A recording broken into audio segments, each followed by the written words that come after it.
Pero nung nagkaanak ako, ito yung nakapag-stop sa akin talaga na wag na akong mag-abroad. Kasi mahirap ang isang malayo sa anak. Oh my God, naiyak na ako. Oh my God. Naalala po. Oo, yun nga, no. Ang hirap nung walang nanay yung mga bata. So nung ako na nagkaanak, sabi ko, Lord, bigyan mo ako ng opportunity na nandun ako sa nanay ko habang lumalaki. Siguro mag-sorry muna sa una kasi hindi ko nabuo.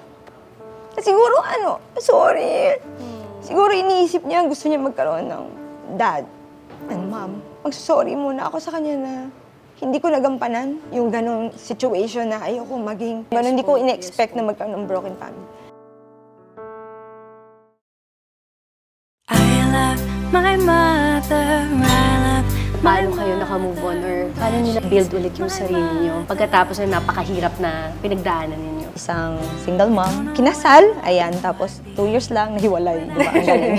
Pero nung nag-OFW kayo, mom na po kayo nun? Di ba? Dalaga pa. Dalaga Kaya pa. na-enjoy ko siya. Pwedeng magkaroon yung iniinom mong produkto, pwede mong maging source of income. Lahat ng food natin ngayon, more on, meron ng chemical base, kailangan ng body ng organic. Parang hindi ako na-educate ng mag-aasawa.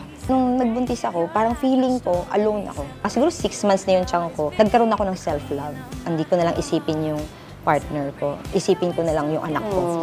Ano yung pinaka-struggle na hindi mo makalimutan? Yung being a single mom. Yun yung pinakamahirap, yung mag-isa ka.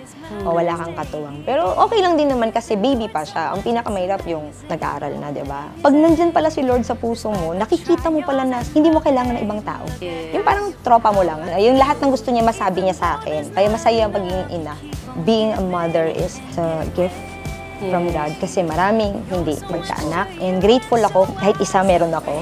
your mind and beauty. Celebrate you. Your life and story. Celebrate you. You'll always be the queen of my heart. I celebrate you. Your wisdom guides me. Celebrate you. Your courage drives me. Celebrate you. Your strength inspires me. It's Mother's Day here.